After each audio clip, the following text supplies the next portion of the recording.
enjoy. Raw Kicks Edition, Sneaker Debate.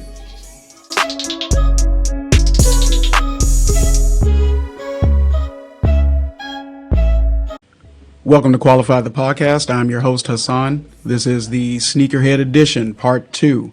Today, we are in studio. Shout out to Grade A Media Productions for the hookup. We really appreciate it. We have here today Alfredo with Freedom Sneaker Club, HTX, as well as Raw Kicks CEO, Toye. This is the Great Sneaker Debate. This is how it's happening today, people.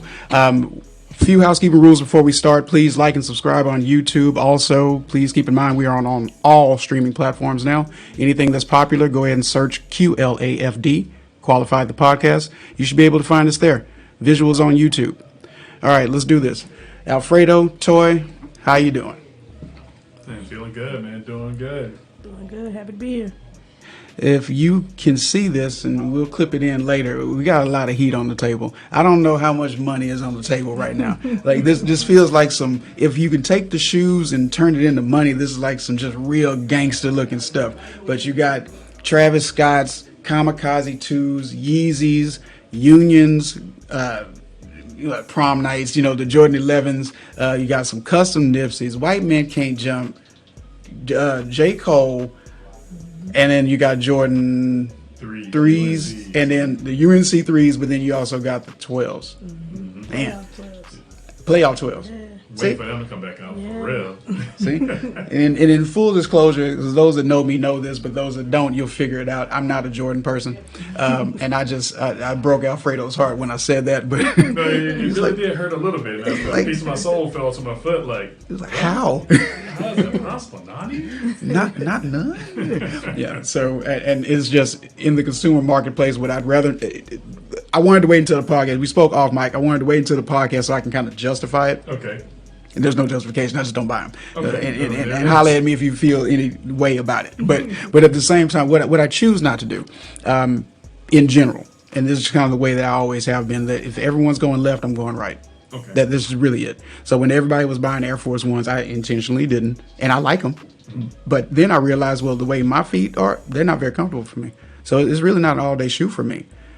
Nike, for me, also is a thinner, shoe housing, so I can't wear those shoes all day long. I literally have to get a half size up for any Jordan. Any Jordan I ever had to buy, always had to be a half size up. Okay.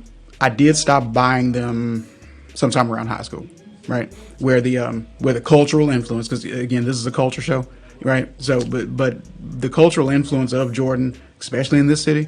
We used to call it jaywalking. You know what I mean? Like it was a social status. Yeah. We talked about this on the previous episode too. Is that those shoes, the prom night shoes, that series of Jordan were called Murder Jays.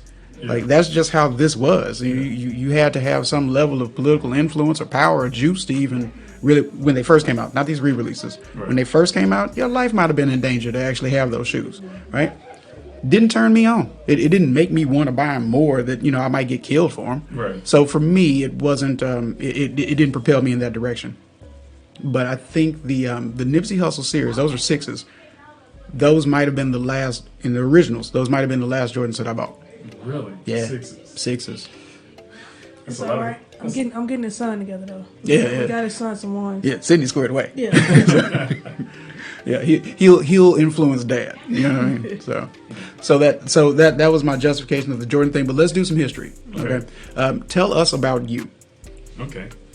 Well, always been a sneakerhead, pretty much my whole life, and it really stemmed from, and a lot of my friends tell me the same thing for them too. Your parents couldn't get the sneakers for you. The kids in school, they got all the new J's, the new Nikes, the Reeboks, and all that, and I'm just wearing, whatever we can find at either thrift stores or Walmart, Target, what have you. I would just happen to have a pair of shoes. But in growing up, I'm like, you know what? When I get to an age that I can actually get sneakers, I'm gonna go get them. Yeah. Every last one of them that I miss, and all the ones that come out after that, I will have them. Right. So that's where it all really began, was just seeing everybody having the sneakers and I couldn't get them because I understood where we were financially at that time, and I didn't want to be a burden. but I knew I was going to position myself in a place to where I'm going to have all those sneakers. I just had to patiently wait till that moment. But Sure. always loved sneakers. I mean, as a kid growing up, even the Spaldings or the ones that I would get from, thrift stores, I would literally lay in the middle of the floor and just stare at them for like hours. Yeah. Just amazed by the design, the color, the pattern, the materials, and just how it all comes together into, a sneaker, which is more like a work of art to me than, what was built to do. Sure. Be worn on the court or whatever athletic event that you're wearing your sneakers for. But it was more, it was just a beautiful piece of art to me that you got to wear. I got you.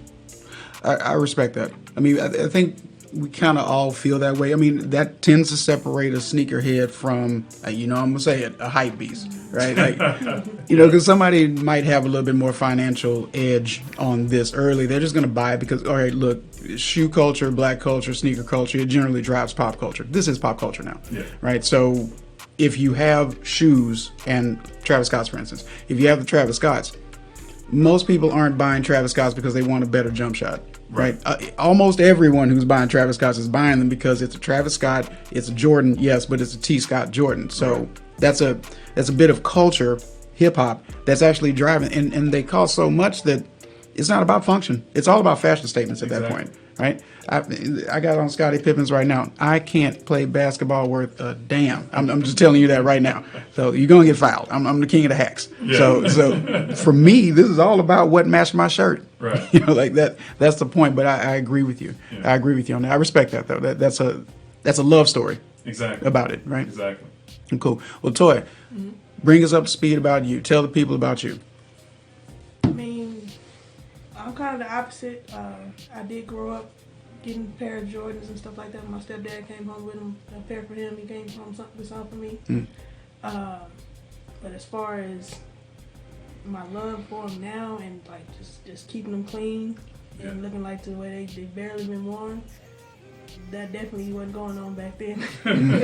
Like I was actually playing ball, so a lot of mine I played ball in, or just just outside being reckless in them and not understanding what I had on my feet. I knew I had tennis shoes on, and I was supposed to play in tennis shoes. So yeah, that's that grew into a lot of them were just pairs that I had when I was a kid, and just wanting to have those now as an adult, and actually taking care of them and keeping the value of them. Sure. Trying to pass that on to my kids, but they're not catching it yet. See, value is something that we will be talking about in this conversation today. Okay. Because I think that's important. And not necessarily just from the business side of it all. What does it mean to you? How do you value the shoe? Okay, is there an intrinsic monetary value for the shoe? Would you sell that shoe even though it cost, you $300, but now it's worth $1,000, right? Like that type of stuff. That's the cross that you kind of come up to. I can make a lot of money off of this, but now why you bought it gets compromised because you didn't buy it to make a lot of money. Because if you did, you wouldn't be wearing it, right? So it's one of those concepts that I'm very interested in. Qualified the podcast isn't about Hassan knowing everything. It's about us talking about the subjects that we are qualified to talk about. Now, I'm qualified about shoes. All right, I can buy some shoes. I buy with the best of them. Yeah. But I'm eclectic. We talked off mic. Toye brought that up too. He has Diodoras and overseas stuff. Yes, there's a rationale behind it though. It's just that if everyone's going left, I'm going right. Everything that we had here seemed to be uniform to me. Everything was hard starch. It was polo. It was Nautica. You really couldn't go too far out from that. It was Jordan 11s. And if you had on the Grant Hills. Oh, man. Oh, you see how you just rolled your eyes? No. I love the Grant Hills. I do too. And I'm on the fence right now because they're out. And I'm like, I remember these shoes growing up. The Grant Hill 2s with the, oh my God. Yeah. And I'm those and the Kamikazes. I'm debating right now, but it's tough. It's tough being a sneakerhead. He It is. trying to get the expensive. Grant Hills, it just can't find his size. That's the problem. Yeah. Yeah. I mean, 13 is a difficult size to find, So Which is insulting because Grant Hill's a basketball player and all of them got really big feet. you Like, right You know what I mean? Like you should have it. easily. Yeah. But hey, I get it. I get it. That's the same. I texted her the other day. I said, I don't think God wants me to have these shoes. I've been looking for these shoes for months. Yeah. And I've been buying other shoes instead of those. And I think that's my karma. You know, I've ignored it for so long. It's like, you don't really want me. Now we're going to go to someone who does. Look, I know that feeling where you want the shoe that you want, but you supplement it with the other ones. And I had to teach myself, hey, look, if it ain't the sneaker that you want, you can't supplement it with something else. You just because then after you finally get that sneaker, you're looking back at the ones that you bought, like, man, I really don't even want these now. You know, now I'm trying to move pairs that nobody else wants either. So I mean, I know that feeling all too well. So I made a promise. Like, if it's not the one that I want, then there's no replacing it. I was wilding out. I was buying a lot of stuff that I shouldn't have. But so another thought that I just had too when I was leading up to this interview, I buy collaborations, right? So I really like collabs. So J. Cole makes a collab, Travis Scott makes a collab. Who else do we really have collab with? Well, Yeezy, I guess, if you count those. Yeezy, Union. Who's Union? It's a clothing store in LA. Yeah. Perfect. That leads up to my point. So I'm trying to buy these Foot Patrol Converse Oxfords. And I wear some casual stuff every once in a while. You know, still do corporate work. This is the type of stuff you do on casual Fridays. I used to freak them out when I would wear these, you know, like the White Man Can't Jump Reeboks. I would wear them to work. But then I thought about it. I said, you know, if something happens to these shoes, I'm going to have a stroke. You know, so I really probably shouldn't wear them somewhere that I'm just constantly moving in, right? But these Foot Patrols are really nice, and I want those, or the Midnight Studio Converse. Again, just smaller eclectic stuff. So those are the ones I have on my wish list, and then there's the Grant Hills. I bought all those, you know, Ben 10 skateboard shoes. I got all of those, and I kept neglecting those Grant Hills, and they're in the wind now. No 10.5, no 11s. So the way that we're all smiling about this lets us know that this is going to be a very interesting conversation, right? I'm doing something, and I'm just going to say it now. I'm trying to push the agenda with Toye so that we can just stake claim on this, and then if somebody wants to, you know, compete against it, then they can. But I sincerely think that she's the queen of Jordans. Like, I don't know anyone else that has that many, no female that has any of them. Not too many females that I know in the game that has a collection like her or her love for sneakers. And we just had a conversation yesterday talking about sneakers, and I didn't know about her love for Allen Iverson. So oh my God. I'm not worrying about the Kobe's, I want the AIs. You don't want the Kobe's. What? And look, that's unpopular opinion in, you know, the sneakerhead culture. It's like, you know, it's Jordan, Kobe. God, I don't know if I can't put Braun there. I'm gonna say Because some KDs. top 3. Yeah. But he gotta be AI. definitely up there, yeah. I mean, he's got, So, because as far as females in the game, love for sneakers, rock their sneakers, I don't know too many more. Not in the Houston area or anywhere, honestly. Yeah. So the question that I would ask, though, if I make that statement, is because I know her collection. I'm not speaking about you like you're not here, but I'm leading up to a point. What do you think, from a third party, what do you think would take to qualify as the queen or king of Jordan? Now, let me platform this question, because you may just be the king. I mean, who knows? But let me platform the question. We talked about it, and we said which Jordans you have to be off of a top 5 or 10 list, number one. And then in that, these types of the series that you have out of those top 10s have to be, you know, certain ones, right? And then from there, quantity, right? And I'm not talking about what you sell. I'm talking about what you own, right, for your own personal, you know, consumption, right? So, what do you think would take to be the queen? To be the queen, you gotta have variety. You gotta have some of the heat that sneakerheads consider heat, but you gotta have your own style and flavor within that too. So there may be some GSs. If people don't know what, sorry, not GS, GRs.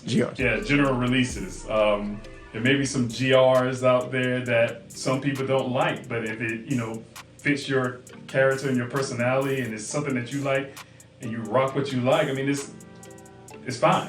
I mean, that helps you stand out. And it's been too many times that there have been GRs that come out and then people forget about them, and then all of a sudden, here come the queen step out with the, oh, I forgot all about those so clean. And so, variety, Travis collabs, those are dope.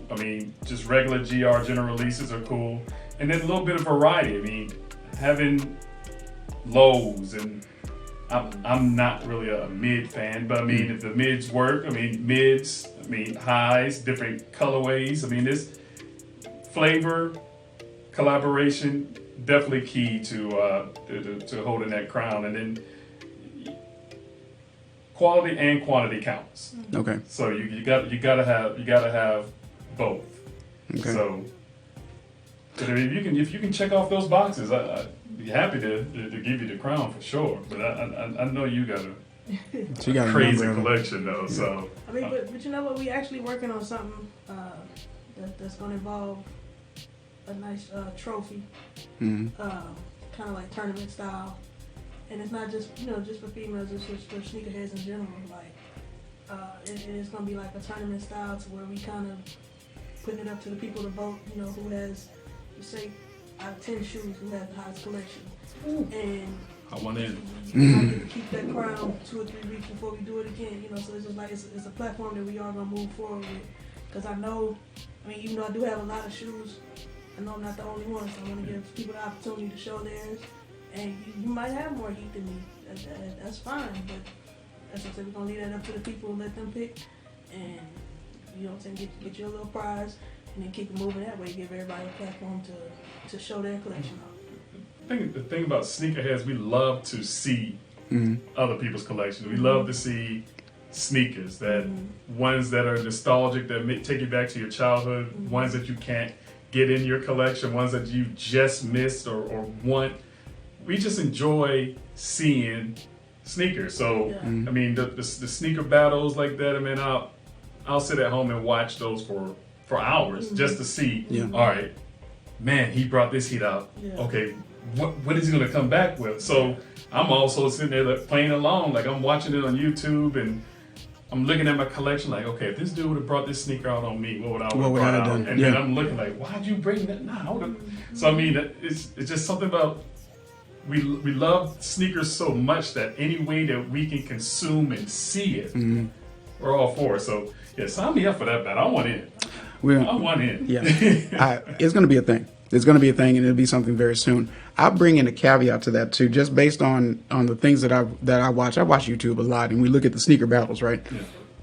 I myself, even if I thought I had some really cool stuff, and I got some decent cool shoes, but I don't think that I would actually go up against Fat Joe or Mayer because they have literally everything. Well, you can definitely go against Mayer now. He doesn't have a collection. See, he sold off. Yeah, you'll definitely beat him. I don't think that's 100% true. You think he still got some? He didn't sell all of them. I know he sold like a particular storage room. It was like one room out of his house. Yeah, with the majority of his shoes in it, but he still got a lot of them. Okay. But even more so, like even on the weight loss journey, right? And he says, hey, look, I'm a whole size different, so I can't even wear these, and that makes a lot of sense. Mm-hmm. So you get almost $1 million something just based on that collection, and he cleared out that whole room in that one house. But he's been buying shoes since he's been a smaller size. Yeah, true. And also he's hyper connected. Yeah. So, they giving him his stuff back. They're sending him stuff for free. Right. For no reason. And that's my caveat. Not a caveat, we'll call it a class. Okay. If you're a consumer class person, that's me. I work, I do, we collect our money, we buy our shoes. I have no industry connections, I have no apparel connections like that. It doesn't work that way. No one's giving me any shoes. You might get a shoe as a gift, but no company's giving me anything, right? So that's a different class, right? Elite class might be that you own a shoe store and you're a sneaker collector. So maybe dude at Cool Kicks LA and in Fat Joe, right? Because they're in on the industry. Yeah. And maybe there's a class above that too. Like you're super rich, you can literally buy Nike. But I think that this competition that's being developed needs to be amongst the consumer class. We'll call it a different name, of course, but that's what we're talking about in terms of development. Because if you own a sneaker store, then it's just not like who would go up against Trinidad James? He owned a shoe store. He should be competing with Wale, Fat Joe, all those people, respectfully. He should be within that bracket. You can't just Joe Schmo from Houston like, hey, I got some Vivian Westwood Asics, which I do, right? Where's the camera? Which I do, all right? I got them.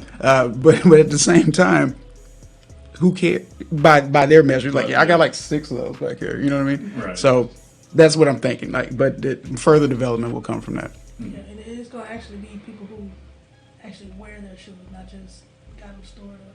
Right. Right. And there's nothing wrong with just storing them, because I got some that I've had a couple years that I ain't even put on yet. But the competition is going to be mainly who rock their shoes, not just you got them just because of the hype. Right.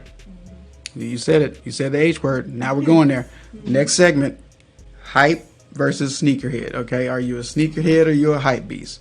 So that's what I'm always battling myself with, because we're of age where we came up with, there was no re-releases. You know what I mean? Like, if you really think about it, the crazy part about it, and I'm a slight historian, slight anthropologist, but if you look at it from the status of re-releases, there's been that's a 30, maybe 22-year-old thing as a concept. You know what I mean? I don't want to get lost in the words, but that's really what it is. For 20 years, there have been re-releases. There's no re-releases before that. They were just the shoes, you know?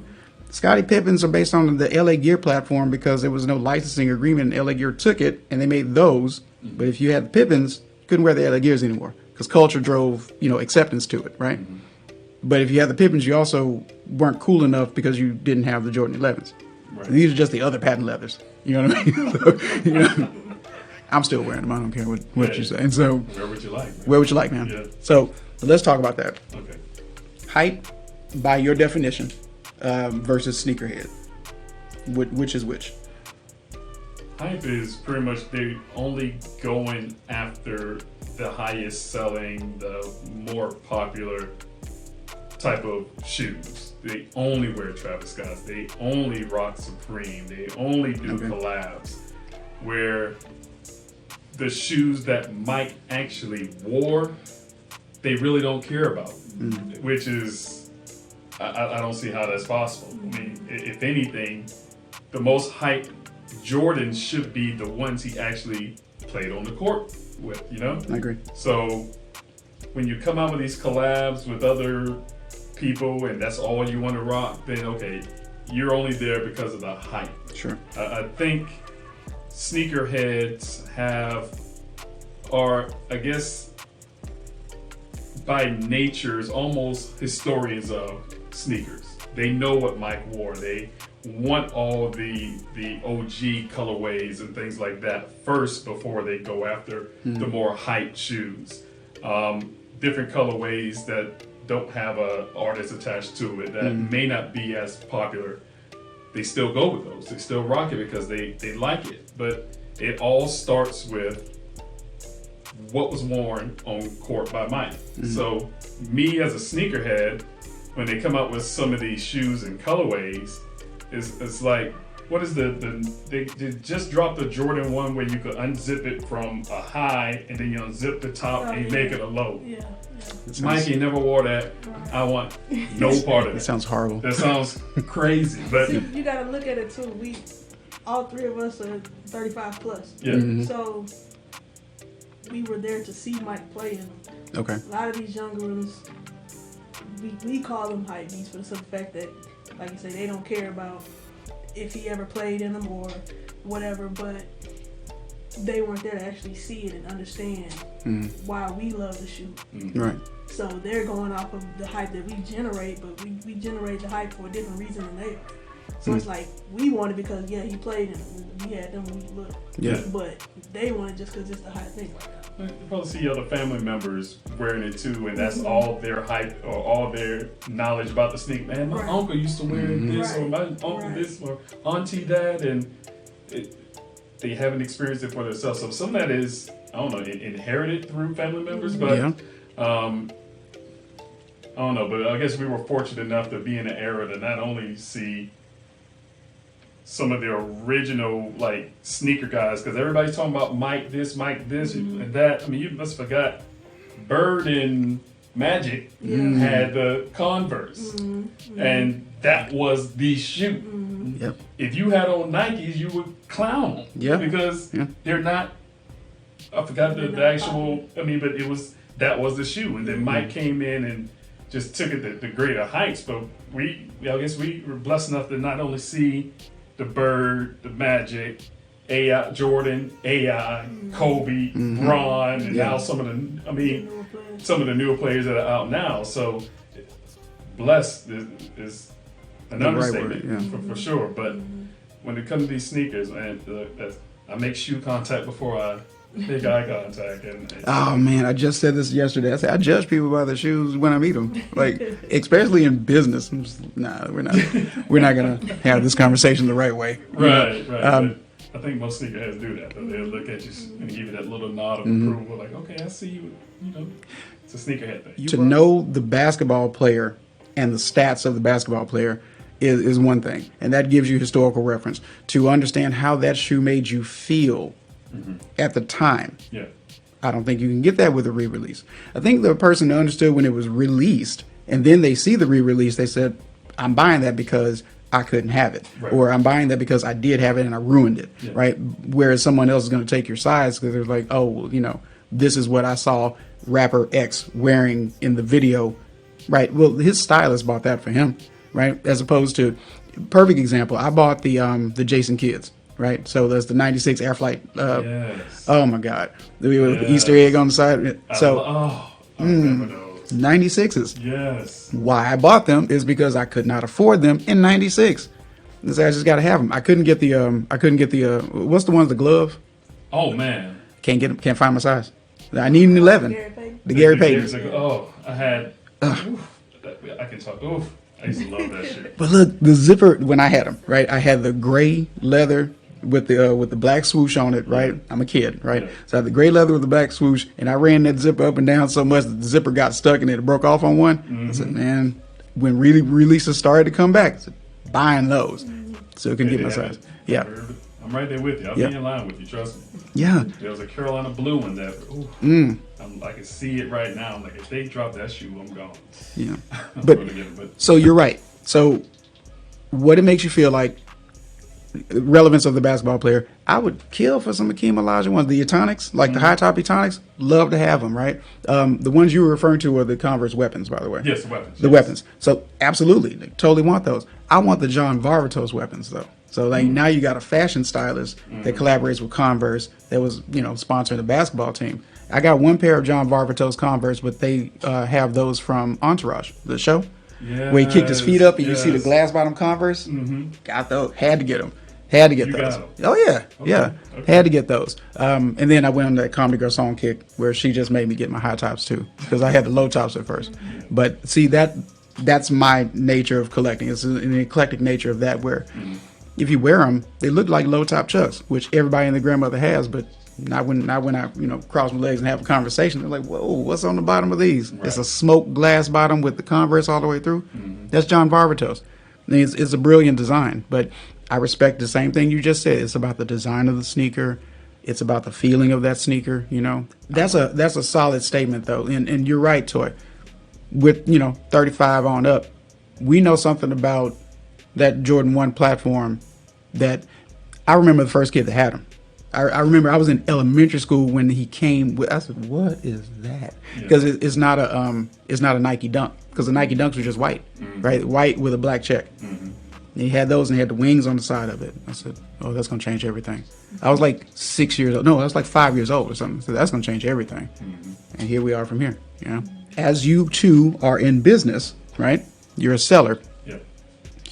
Are you selling to the hype market or are you selling to the eclectic buyer? And I have a why to this, but I'll let you answer that one first.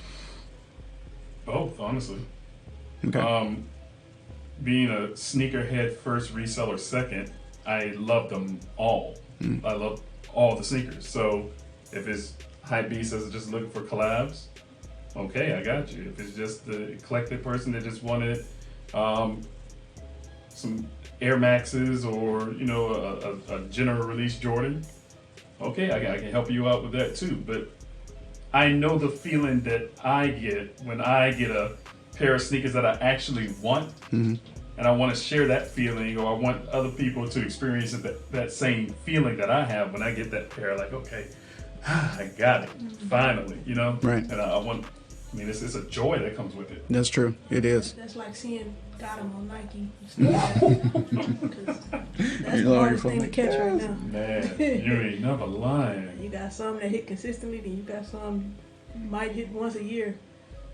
Now, And seeing That splash page. especially in a draw, Lord. You watching the timer go down. Like, all right, let me go ahead and take my L. Yeah, And then all of a sudden, prepared for it, and then you get your little Nike notification that they took your payment. Like, like can't believe it. And you happy that the rest of the day. Yeah. But if you don't get it, like man, like I know me sometimes I don't even want to log on I don't want to log on Instagram and see everybody else got them and all that. Until I get mine in my hand. Yeah. so if this city, as we have confirmed before, if this city is a little bit more hype driven than eclectic driven, right? Me as a consumer, if I said, hey, listen, I want to get my hands on, this French collab. I mean, I'll tell you what they are right now because I've been crying at night because I couldn't get them.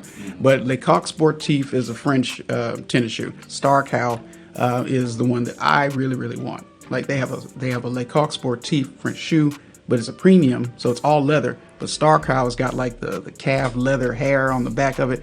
It's the freakiest looking shoe, and I wanted it so bad. So I contacted them. I had my letter translated in French. Like I wrote it in English and in subcontext French, just in case the wrong person read it and didn't know English. Do you have this anymore in the warehouse? Like I need these. They didn't have them. And I would go. I would fly out there, and I would. I would fly out there and grab those shoes just for that trip. So me as a consumer, knowing that's my background, but knowing that's what you also appreciate being able to get, or do you come back saying, hey, listen, that's kind of out of my field of expertise. You got to talk to somebody else. No, I mean, I'll take a swing at it. I mean, and try to exhaust the resources that I have. I mean, when you deal with so many, sneakers now, I mean, you get contacts within that realm.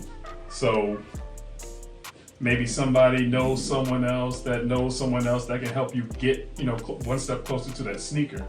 I'll at least take a swing at it. Like, okay, let me at least try. Sure. Because I can't say that I'm the best person at getting Yeezys. For some reason, Yeezys I can't get Yeezys to save my life. But I know people that can get Yeezys. Sure. And if I need to get my hands on it, I can get my hands on it. But if it's just me personally trying to go after them, for some reason, I can't get a Yeezy to save my life. So when it comes to those type of sneakers that may not, be the mainstream that everybody's going after, I mean, you just never know who you'll run across that could help you obtain that sneaker one way, indirectly or directly. So how in your contacts, as well as the route you take as a seller to actually get this sneaker in the hands to the consumer, how much does that impact the consumer? Like clearly it's going to take some time, right? But past that monetarily, how does that impact the consumer? Like as a business model that you have, if it's going to take more time or if it's too rare, do you charge extra for this type of process or what? I mean, you definitely charge according to the amount of work that you have to put into getting those shoes. I mean, Jordans is going to be in 9 different malls, 6 different stores in each one of those malls every Saturday. Yeah. So a little more accessible. Yeah, for the most part. A little more accessible compared to something that's a little harder to grab. Yeah, it's definitely going to be priced differently. I mean, definitely higher for the amount of effort that's going to go into getting them. Yeah. Yeah, like you're not gonna walk in the Foot Locker and catch a Travis Scott now. Right. You gotta put in some work behind that one. So you can barely. That drives the price way up. Like you're not gonna walk in Foot Locker and catch those. No. The unions. Oh, there's a shoe on this table you can walk in Foot Locker and no. Yeah.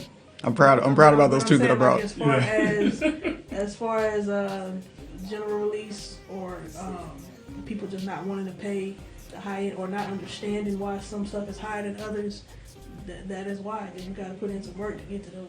Like you mentioned, there's not a shoe on this table that you can go to a built just regular Champs, Foot Locker, Foot Action, anything like that. And it's because of time. It's about how old they are. It's about when the series ran out and the number of items produced.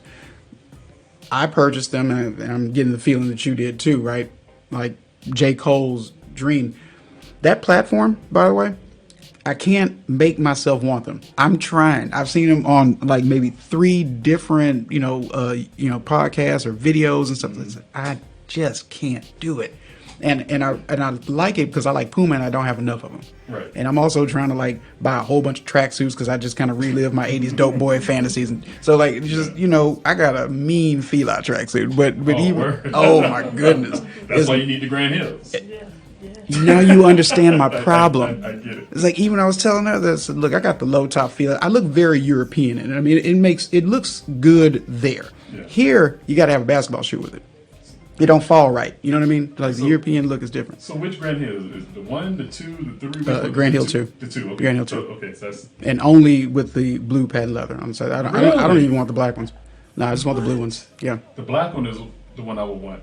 Yeah. I could have sworn they just re-released the blue one. They did. You can't find that 10.5. Yeah. Oh, it's a 10.5. That's You can't find 10.5 or 11. Or 11s. I take the hit on the 11 and just wear thicker socks or something. But now I'm gonna have that in the back of my head because when I go out and I'm gonna look for you. you let me know. I'll say this also. He's not one to spend resale on shoes. Yeah, but those shoes are on sale now. I mean, they Exactly. We just can't find their size. Yeah. So, but that's what I'm saying. Like, he's not one. Okay, so say for instance, we go on StockX, we see one for $250. He's not gonna be one to purchase that. Yeah. He's gonna try to get it as close to retail as possible. Yeah. So would you wear a used version of the shoe? No. It's got to be Yes. DS. Yeah. Okay. Can't do it, man. It's the same thing with cars and houses with me. It's like I don't want somebody else's problems. Like I don't want to know what your feet smell like or felt like. None of that, man. I don't care how many times you wash them. So as careful and easy you are on your shoes, gently used. Yeah. Gently loved. Right. If someone presented you with a shoe like how you wouldn't buy it, as gently as Nah. wow. Hey, this is the same thing at corporate work potlucks. I'm not eating your food either. You know what I mean? It's If there's grapes in the potato salad, I wouldn't eat it like, either. But I mean, what is this? Right. Like, no. And what cat did you have walking across it before you back? I just don't. I don't know, man. I don't know if you had it in your house and you smoked. I don't know if you wore it one day and a dog peed on it, and you cleaned it up. That's cool. I don't know. Yeah. It looks great. I don't know if that's a magic marker covering up the black or is that really, the black. I don't know, man. Right. I don't want those problems. Okay. And we'll let karma catch up to the people who cheated me on the shoes that I bought. Right. But that's my preference. Yeah, that's okay. my preference. Yes, got it. Yeah. Okay. So see, I'm a different consumer. Yeah. I'm the abstract, right? Because I desperately want the shoe, but I'm not willing to settle for it if it's a rock to the head price or if it's something that somebody's already had. It just unless you can show me a receipt that person bought that the day before they just put it out to sell and said I never wore it with a blood stamp on it. Maybe I'd believe it. Maybe. With a picture of his grandmother next to it and his social. Hey, man, that's real specific. That's Maybe. Like a Chappelle skit. Because I got trust issues. You know what I mean? So, like, that's all. Yeah. Okay. But I get it. I'll keep my eye out for it. I 10 appreciate and a half, it. 11. I appreciate Yeah. it. If you catch those star cows, but see, there's some Vapormaxes that I had to, buy those from the store in Australia. Mm-hmm. And this is kind of back to the Queen thing that I was talking about, right? But I had to get those from a store in Australia because technically they're a woman's shoe. But in Australia, there's taller women with, abstractly bigger feet. Mm-hmm. So they ran sizes larger than what they would have in America.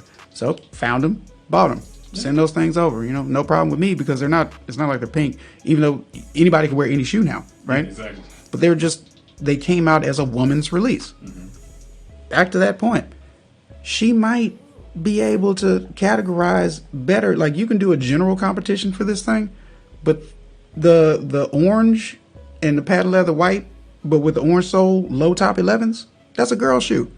Like you have to find a 13 in that. He ain't never gonna have that. Well, we get the 14 and a half. So, well, I don't know, yeah, because now they started making, they started doing extended sizes in the women's shoes because they know it's more men in them than it is women. Yeah. Like the Aluminium 3s. That's a woman's shoe. Okay. That went up to, what, 13, 14 It's men? it's up to 14, 15 and men, yeah. So, See, yeah, so we proceed. They've started doing that on a couple of them. On a couple of them. Now they'll do like a grade school release, but they'll do extended sizes on certain ones. Mm-hmm. to carry over to men's sizes, but it's still considered a grade school shoe, so you get it at grade school price. Yeah. So GS is grade school. Yes. GR is general release. Okay. And DS is dead stock. Dead stock. Yeah. And NBW never been worn. Yeah. Okay, yeah. Okay, cool. I've seen that enough on eBay when I look at these because, again, my trust issues kick in. I was like, oh, no, man. I need to see 7 pictures at least, by the way. I need angles. You know, if you could upload a video, maybe. Like, Okay, that's you on eBay. Okay. that's me. Yeah, Vivian. Yeah, I mean, dead stock, death certificate, dead stock. Right. That's what I need. Yeah. Okay, so are you more of a classic reseller? I know Toye is. Her business model is that she's going to go find the shoe physically. She's not going to involve with the bots or any of that. So do you do that the same way? No, exactly. Old school. I'm out here, feet to the pavement, hitting all the stores, building those relationships with not only the employees but the managers at these stores. To, just to know what's going on. So it's almost like the thrill of the hunt. To go out there and battle every weekend against the entire city of Houston to try to get pairs, and a lot of pairs at that. I mean, it's almost like a trophy at the end. It's like, okay, man, I was able to get 12 pairs of these. And I'm watching some YouTubers that bought and they can only get 4 or 5. So if I'm going to give you my money today, I want the sneaker today. Sure. And I carry that over to my business model. If you give me money today, I'm going to hand you your shoe today. It's not in the mail. Go ahead, Let Toye. me ask you this. Yeah. You prefer raffles or camping out? I was just about to say. I was just about to say it. Because me personally, I prefer raffles. I don't like camping out just because, like I said, that's time that you can't get back. But Yeah. it is part of the culture. And if you do like camping out, what's longer you can camp out? Oh, man. Because me, it's 6 hours. I ain't going past that. For my longest camp out had to be 4 for the Travis Fords. 4 hours? 4 hours. Okay, Yeah, all right. 4 hours for the Travis 4 Fords. days or something No, else. no, never days. Okay. No. Once you get into like work shift type of Yeah, Yeah. that's what I said. I'll go to That's what I said. I Stockdays ain't or going something. past 6. But I prefer raffles to answer your question. I'm too old to be out here camping out. I got a wife at home that I need to spend time with, and enjoy spending time with. And I'd rather be there with her than out here in the cold or in the heat trying to get some sneakers. No, raffle them things off so I can look at my phone. Okay, I got them, and roll back over. You know? Because sometimes you get to these stores and you'll pull up and you'll see a chair sitting there. Like, to me, that chair don't mean shit. If your body ain't in it, that chair don't mean nothing. Like, Kick that chair over. That chair. But this, okay, prime example.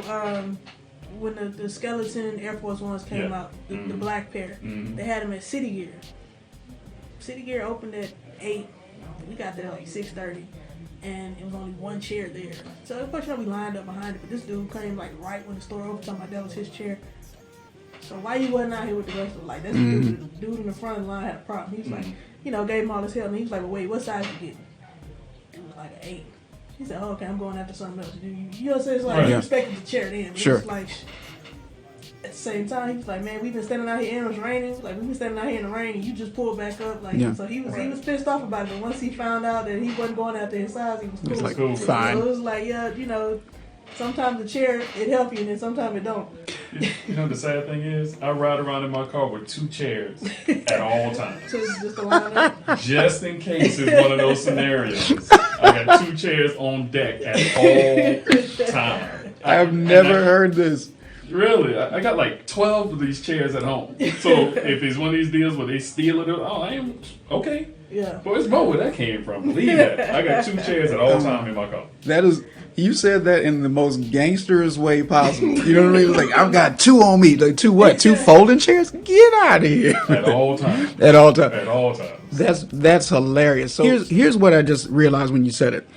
We're in a generation and an era, more or less, where we can be a lot more social about this type of situation than ever before. And I really appreciate that. I think that the younger generation has been not necessarily like they're less aggressive, but they're more rational. You know what I mean? It just becomes a little bit more rational. You got people like, hey, man, we talk. And they talk for way too long, in my opinion, but I'm old school, and then you can tell when it gets heated and then it doesn't become anything. But why you're there is about the shoe. And we see it, and it's unfortunate. It's all really sad when you see people just literally fighting over the shoes, because this conversation that we were just having right now is the escalation point as to how they ended up fighting. right? Somebody was cutting the line, or somebody was holding for somebody else, or there's a chair with an empty body, Right. you missed 2 on deck, hey man, no, somebody's going to really have a problem with that. And if they value it the same way that you value it, it's a true problem versus, the person just kind of getting punked out of the situation. But nonetheless, so the camp out was the question I was going to ask, but before we go like way too far down the trough, tell me a little bit about your company. So it's Freedom Sneaker Club Houston. So Freedom Sneaker Club HTX, and it really was created out of my desire to try to cop sneakers. Okay. It got to a point where I love sneakers, and for some reason, the culture shifted from I can walk into the store and get my pair to I got to do all this extra stuff to do it. Okay, I need to figure out how to get my pair. Okay. So figure out the apps and going around and meeting people and stuff like that. And it got to a point like, okay, I'm hitting, I'm winning. But for me to win my one pair, you literally have to win 8 or 9 other ones. Okay. So now I got my size and 7 other size 13s. Okay. Okay, what am I gonna do with these pairs? Right. So that's where Freedom Sneaker came into play. It's like, okay, I understand how to obtain the sneakers. Let me be a way for other people that don't either know how to win or don't want to go through the hassle of what it takes to get a sneaker, to be that middle person for them to be able to get their sneakers. Okay. So if you love sneakers and you're looking for a pair, I understand the process well enough to where I can help you get the pairs that you want. And that's where freedom, freeing your time up, freeing yourself up to be able to do what you need to do and not go through the checklist of things you have to go through every week just to win one sneaker. Sure. So I'm able to do that for multiple pairs now. Yeah. And I'll be your conduit to obtaining your sneaker. That's really cool. That's really cool. I think that's the evolution of the independent hustler. I really do. You can't be on the street and you can't be everywhere at once. So, even in some cases, in other business models where you have to pay people and send people to sit in the line and have them go get the shoes. Okay. That's the classic traditional way of doing so, but that's scaling in that sense, because now I know I need to be at Greens Point, North Line, Sharpstown, respectfully, all these places, but I can't because I'm only one person. So you send your minions out to go get it. But this in itself seems like you're developing a process that allows people to. You don't even have to do that, actually. That's the plan.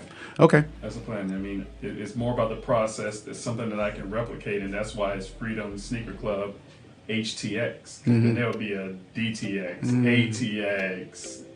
ATX, CHI, wherever, because if it works in Houston, more likely it's going to work everywhere else. I mean, it's either getting out there and knowing, the stores and how they move, and then you got to manipulate the websites, the apps and stuff like that too. It's twofold to it now. It's not just walking into the store. Everything's digital.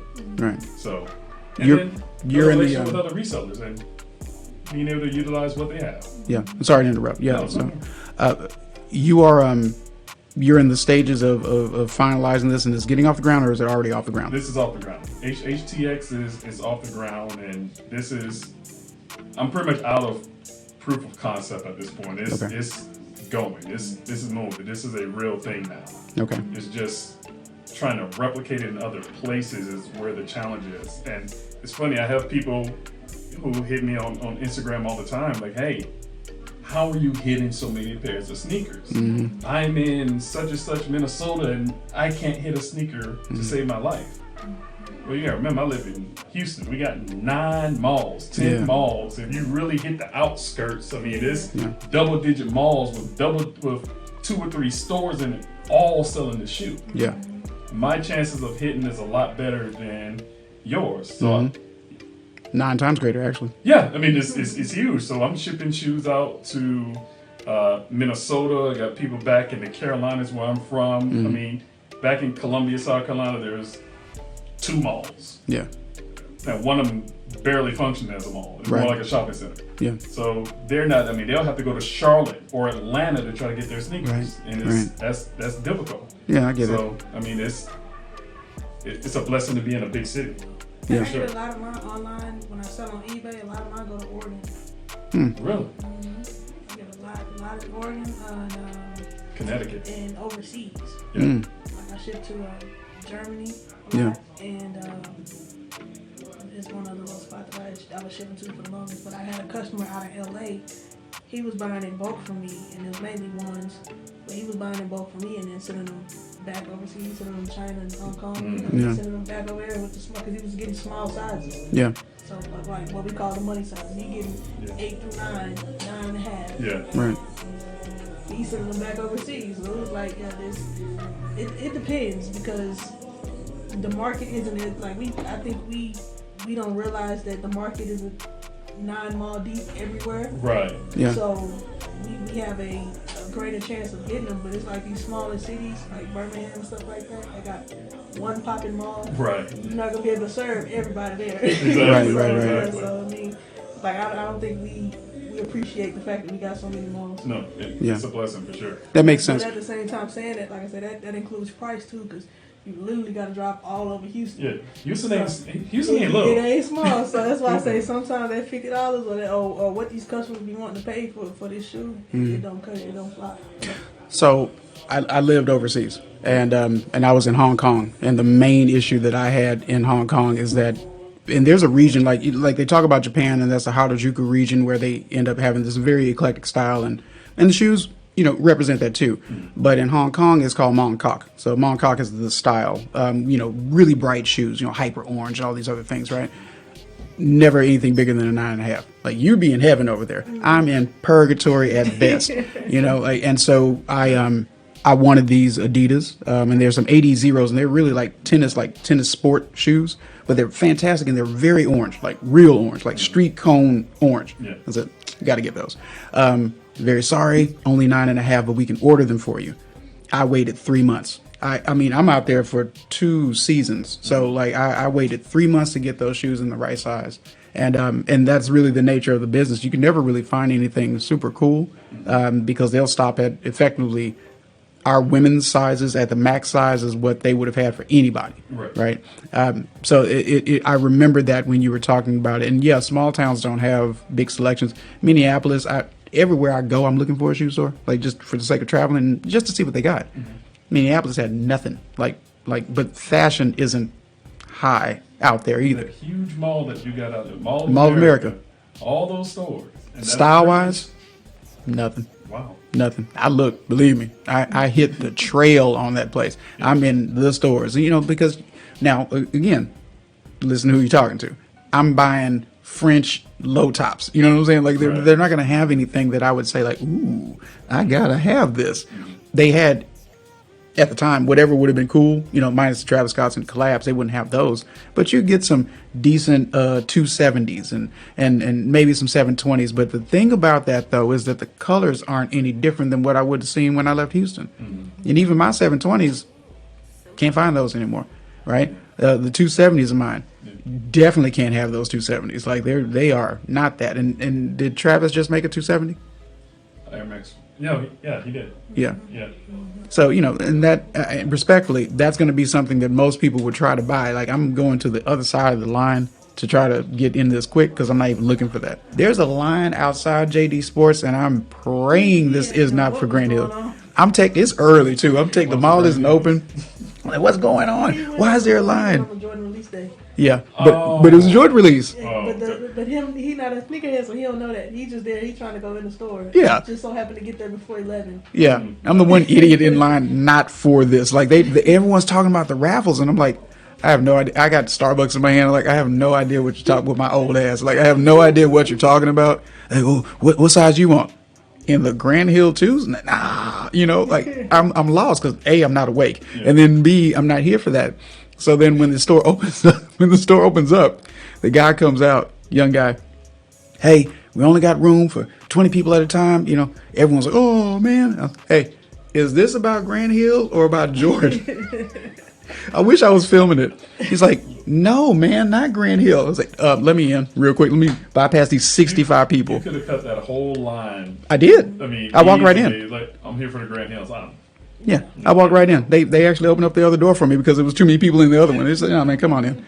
And then he didn't know what I was talking about, wow. And so I showed him a picture. He's like, "No, we don't carry these." I'm like, the fact of why. I'm a fan of why. So why you started this business is to fulfill a need, and to actually kind of alleviate the pressures and the issues that you would really have in trying to scale yourself as a not a consumer, but a procurer of the requested sneaker, but then also filling a need for the consumer themselves so that they don't have to do that either. So you've solved two problems, and you can get paid both ways because I'm sure not just the buyer is the one who's going to be contacting you for this. Right. That's smart. That's very smart. So we got a lot of heat on the table. Let's talk about each one of these shoes before we kind of conclude this episode. Just talking about what they are, why they're cool. I mean, it might take some time, but let's throw it down. Let's talk about them. Man. Well, I'm going to start with the one that's directly in front of me. And grab and hold it up too. So there you go. So my RS Dreamers. I am a huge fan of J. Cole. So when I found out that he was making a sneaker, I'm like, you know what? I got to have it. I got to have it. So when they actually dropped the design, because this is not the first Dreamer shoe they dropped. There's like a high top that was before this. That was Puma that I'm still looking for because it's Dreamer. But when I saw this shoe and this silhouette, I'm like, yo, that's fire. Just the colors, the different materials, the little Dreamer on the back. I mean, everything about it. I mean, the little feather on the bottom of it. I mean, everything about this shoe was dope. And then the fact that it was my guy's shoe made it really, really special. So I remember when this shoe came out, I was calling around all the malls, and it was on a Jordan release day too. You looking for the J. Cole's? Oh, we didn't get those in. Man, look. I'm looking at your app on the website. I do this every week. Y'all supposed to have this sneaker. Like, where is it? So it took me a while, but they did re-release these recently. I gave up. I bought mine off GOAT. And then as soon as I bought mine off GOAT, they re-released it. How are they comfort-wise? They're cool. I mean, they're not Air Maxes, but I mean they're comfortable enough. Okay. I mean they're cool. Actually, so when they did re-release, I went to the store and bought another pair. So I have two pairs of these. Okay. Yeah, because they're my guy. Yeah. Okay. Yeah. So I love my Coles. So that's cool. So the Puma RSX J. Cole collaboration, South Carolina was, supporting the local home guy. Okay, Oh, yeah. I got you. All the Carolinas. Yeah, we were behind our guy. Yeah. Got you. I heard he was in store on release day, like buying some and signing autographs and stuff for the folks that was in there. In Concord Mills Mall in Charlotte. I wish I can't remember if he bought their pair, like the people who were in line for him or whatever, but I know he was in there doing that. That was dope. That was really dope, yeah. Super dope. Good guy. All right. I'm glad you started with those because that's one that I don't think I've ever seen anyone ever talking about, like, at least on the podcast platform and things like that. We can talk about the 11s, but I believe that everybody understands what they are. And you can probably talk about the unions too, but I think that would be slightly redundant. But can you talk about those Nipseys? Can you talk about those victory laps? So these was originally royal blue and white. I had these done custom after Nip passed. Pretty much everything on here besides this blue line here was added. He painted the Jumpman on the back for me. We got the victory lap on the inside. Of course, Crenshaw. Got Slauson on the other one. And then the TMC.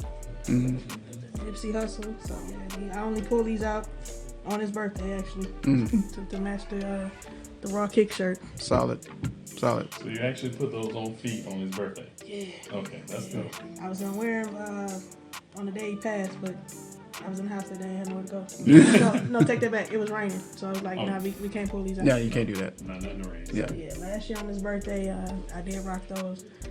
Waiting on his birthday again this year, but that's probably because those are in my. I got a raw kicks sneaker box that holds up to 8 pair.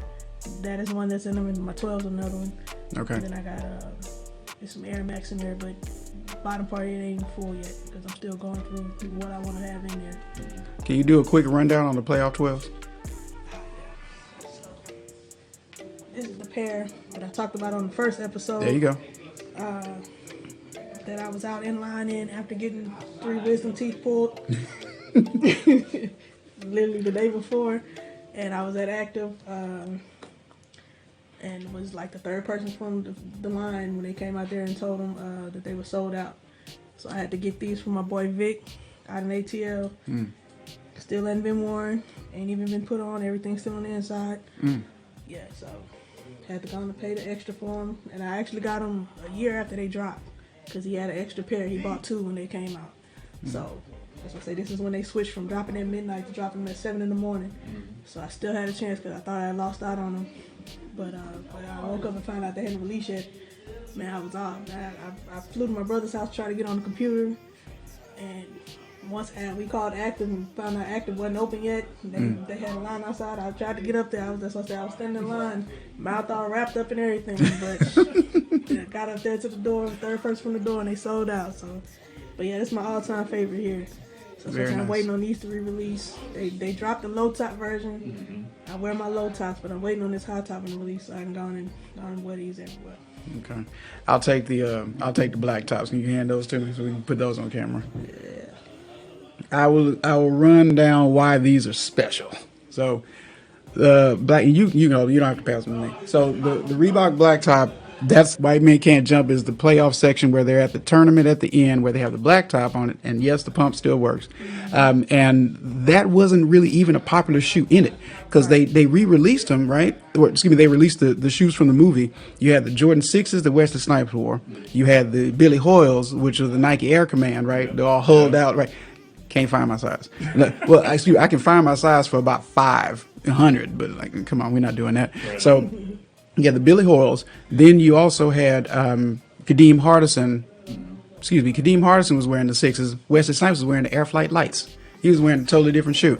So those were the really 3 classic shoes. These were the ones that they did at the grand tournament at the end. We had some dude just mad dunk at the end, and you see him just hanging off the basketball goal wearing those shoes. And I said, these are the ones I have to get first. Because they're tribal, you know, they got like kente cloth feel on it. So I really, really liked them. I think I've only worn them 3 times. Since I've had them for years, but I think I've only worn them like 3 times. I'll cover the Sean Kemp's too. So those are the Kamikaze 2 fish markets. So it looks like you got the fish scale on the side of it. You also have the salmon on the inside of the sneaker sole, or the insole rather, and then the glass bottoms that are starting to build a little bit of character on them, you know. But I wear them, like I really, really wear those. And most recently, when I found that, you know, they went up in price, brand, you know, used, I was like, oh Lord, I need to put these back in the box. And I think I was going through a thing when I bought those because they're like super red. You know, they really stand out. You know when you're going through something when you buy all red shoes. Yeah. So because he don't like solid color shoes. For whatever reason, I can't get him to buy all black shoes. Can't do it. Can't do all white either. Wow. Can't do all white either. No. I don't like muted feels. Okay. So even monochromatics, if it's a triple red, triple black, it's monochromatic to me. So to me, it doesn't do anything for me. I bought 1 pair of Converse, all leather, you know, Dr. J's, all black. And I said I was tripping. I tried to get rid of. I got rid of those so quick. I said I can't wear them. I cannot wear them. You should have brought your white dunks though. The white with the ones with the red bottom. Oh, the Kevin Bradleys? Yeah. Yeah. Black skaters aren't very prominent. Like you might catch a name and you're like, what about this? Like, why did I never know that this person existed, right? You know, you get Trayshawn, you know, he's fantastic, right? But Adidas did a collaboration with him and no one bought those shoes. And they're cold. I'll send you a picture of them. They're cold. I had to get them. Yeah. They're shell toe. They're a pro model Adidas with like the crocodile skin on the side of it, and it's got green suede, so it looks like a Stan Smith by colorway, but it's a Trayshawn, you know, a collaboration. He's a black skater. Now, man, you got to support that type of stuff. They wouldn't even be trying to collaborate with him if he wasn't some level popular in some area. Exactly. So these are the things that I'm looking for. The other stuff. I don't want everything that everyone else has, man. I just can't do it. Let's talk about your Carolina Blues. Okay. Well, I love anything Carolina. That's one of my favorite collegiate teams, University of North Carolina. So I mean, anytime I can get anything Carolina blue, I'm all for it. So I love these threes. These came out last year, and I remember when I saw when they were coming out, and that's when I first really started to dabble with the reselling and posting and being active and being a little bit more than just a sneakerhead. And I remember I posted them like, don't sleep on these. Yeah. If you don't put in your footwork for these, you're gonna miss out. And I remember going to Foot Locker early, hardly anybody was out there. And I got my one pair and I went home. Okay. And I first put this on foot like 2 or 3 weeks ago. I let them sit for like a year. Wow. Before I even put them on feet. But as soon as noon hit on that Saturday, everybody. Because a lot of people thought they were going to be easy to get, and they were a little more limited than expected, out here at least. Yeah. And I remember that because I was in line at finish line getting a pair that I had on reserve, and when they popped up on the Nike app, it was me and 3 other dudes telling me, man, I need to get these. I was the only one that hit. That's why I said that got them. They got them. Okay. So, but I can honestly say I don't have any threes in my collection. What? They weren't a personal pair. You should have held out. We were trying to do the queen category the whole time. No. Oh my goodness. But that's what I'm saying. Part of that is being honest. I don't have any, I don't have any 2 forms or 3s in my collection. I don't have any twos. Yeah. Okay. I don't have any twos. So I think in developing this, I can't keep y'all all day. I know we can do this all day, but I think in developing the concept about this competition, this tournament thing, definitely how you rate this Jordan as being, the most popular. Like if you look at it in 11 platform, there's no question that needs to be included because it's just the one, right? But then ones are also there. But then there's others that we'll consider. But we are going to have to do this as diplomatic and judicious as possible. So we'll make a list. We'll collaborate with people who are qualified, certified. I ain't one of them. So y'all got to put that together. I'll just moderate, right? And you'll get that list together. We can do some polls to figure out if this in itself is approved. And then after that, it's game on. And then we'll promote that. I mean, I have no problem with it. So I think that'll be good. But again, before we wrap things up, tell people where to find you. Also, Toye, tell people where to find you so that we can make sure that all of this is covered. Okay. You can find me on Instagram at Freedom Sneaker Club HTX. I'm also on Facebook and also eBay, but I do majority of my posting will be TikTok too. But majority of the posts is either going to be on TikTok or Instagram. Okay. So I gotta link you on TikTok then. Yeah. So okay. So Freedom Sneaker Club HTX. Yep. Okay. Very cool. Toye? Same here. RockKick713 on Instagram, TikTok, Facebook. And website is rockkick713.com. Houston, Texas. All right. Again, this is Qualified the podcast. I'm your host Hassan on all DSPs now, as well as YouTube. Please like and subscribe. Send over your comments if you want to get in on this and you actually have an opinion about which one of the sneakers should be included in this top 10 list. We are going to make a title. And you can come for the crown too if you want. All right. But again, you can find us on all social media platforms under QLAFD. General search. You can Google us now too. This has been Qualified the podcast. These have been your guests, Alfredo and Toye.